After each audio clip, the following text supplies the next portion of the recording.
Good morning, praise Lord. Welcome to this video. காலை வேளையும் கர்த்தர் என்னை எழுப்பி ஆகாரம் கொடுத்து வேலைகளை செய்ய பலன் கொடுத்து இந்த சாட்சியாக என்னை நினைத்திருக்கிறதுக்காக நான் அவருக்கு நன்றி சொல்கிறேன்.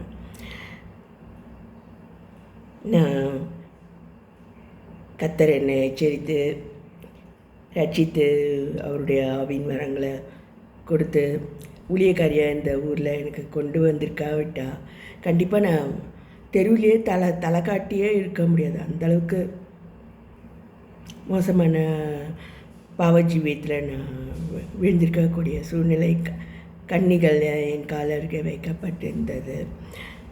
ஏன்னா எச்சரிக்கப்பட்டு நான் வந்ததுனால அந்த கண்ணிகளுக்கு நான் என்னை நினைவிலக்கி காத்து கொண்டு சபை தான் எனக்கு சேஃப்டின்றது எனக்கு சொல்லி அனுப்பியிருந்ததுனால நான் எச்சரிக்கையாக இருந்து நான் இந்நாள் வரைக்கும் நான் கௌரவமாக நான் பழைக்கிறேன்னா அதுக்கு எங்கள் சபை தான் அதுக்கு காரணம். கர்த்தர் தான் என்னை ரட்சித்து இந்த ஊரில் ஊழியக்காரியாக என்னை வச்சிருக்கிறது தான் அதுக்கு காரணம். ஏன்னா ஒரு என்ஜினியரிங் மாணவியான நான் எப்படி நான் இதுக்கு உள்ள இந்த ஊழியத்துக்குள்ளே வந்தேன் அப்படின்னா முக்கியமாக வறுமையில் இருந்து தப்பிக்கிறதுக்காக தான் நாங்கள் போனோம். அப்படி இருக்கும்போது சபையில் என்ன சொன்னாங்கன்னா, வறுமையில் இருந்து விடுதலை கர்த்தர் தான் ஏற்படுத்தி வச்சிருக்காரு, பாவம் தான் வறுமைக்கும் காரணம் அப்படின்னு சொல்லி கொடுத்தாங்க.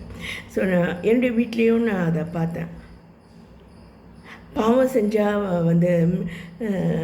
நமக்கு ஆகாரம் கொடுக்கக்கூடிய வாசல்கள் ஆசீர்வாத வாசல்கள் அடைப்பட்டு போயிடுறத நான் எங்களுடைய வீட்லேயே நான் பார்த்தேன். சாதாரண நீங்கள் ஒரு பயிர் வச்சு பாருங்கள், அது நம்ம வீட்டில் பாவம் காணப்பட்டால் பயிர் சரியாக வராது. எங்கள் வீட்டிலே தென்னை மரங்கள் இருந்தது. தாத்தா இருந்த காலத்தில் இருந்த தேங்காய்கள் ரொம்ப ஆசீர்வாதகரமாக பெரிய சைஸாக இருக்கும். அதோட அதில் தேன் கூடெல்லாம் கட்டி மாதுளை மரங்கள் கொய்யா மரங்கள் அப்படி செழிப்பாக இருந்த தோட்டம் அவருக்கு அப்புறம் அந்தளவுக்கு காஷன் இல்லாததுனால தோட்டம் அழிஞ்சு போயிடுச்சு ஆக்சுவலாக.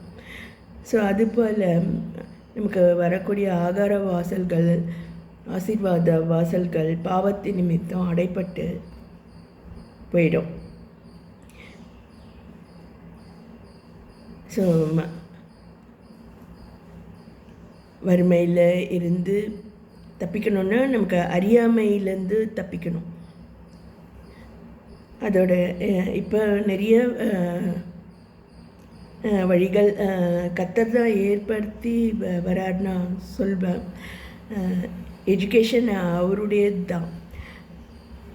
ஸோ நம்ம எஜுகேட் ஆக ஆக நம்முடைய பாவம், இந்த இன்டீசன்சி, கேனிபாலிசம் அதெல்லாம் ஸ்லோவாக எஜுகேஷன் நிமித்தம் மறைந்து வருது.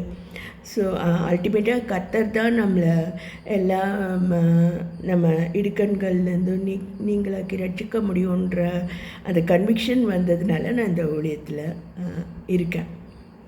அதான் ஏற்கனவே நான் சொன்னபடி நான் மட்டும் ஊழியத்தில் இல்லைன்னா நான் வெளியே தலையே காட்ட முடியாது. நான் படித்த படிப்பும் எல்லாமே வீணாக போயிருக்கோம். அந்தளவுக்கு கன்னிகள் எனக்கு வைக்கப்பட்டது. இந்நேரம் நான் மறித்து புல் முளைச்சிருக்கலாம்.